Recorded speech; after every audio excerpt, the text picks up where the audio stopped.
এর আগের ভিডিওগুলোতে আমি তোমাদের সাথে শেয়ার করে দিয়েছিলাম আমরা বাড়ির সবাই মিলে একসাথে তারাপীঠ মায়ের মন্দিরে ঘুরতে যাচ্ছি। সেখানে গিয়ে আমরা কি করেছি দেখো। আমরা জলে নেমে খুব মজা করেছি। আর এরপর মায়ের ভোগের প্রসাদ চলে এসেছে।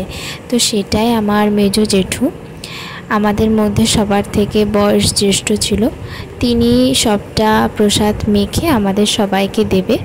তো আমরা সবাই লাইন দিয়ে বসে পড়েছি। এরপর মায়ের প্রসাদটা খেয়ে আমাদের লাঞ্চটা চলে এসেছে। অনেক কিছু ছিল।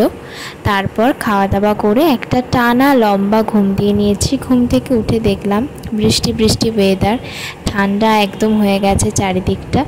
এরপর হচ্ছে আমাদের বেরিয়ে যাবার পালা। সেই জন্য আমরা সবাই মিলে রেডি হয়ে গেছি। আর এরা রেডি হয়ে বিছানা থেকে উঠছে না, গল্পই করে যাচ্ছে। আমাদের গাড়িও চলে এসেছে। এবার আমরা বেরিয়ে পড়ব। তোমাদের সাথে দেখা হবে আবার পরের কোনো একটা ভিডিওতে। আমার ভিডিও যদি তোমাদের ভালো লাগে একটা লাইক করে দাও আর চ্যানেলটা অবশ্যই সাবস্ক্রাইব করে দাও। Thank you.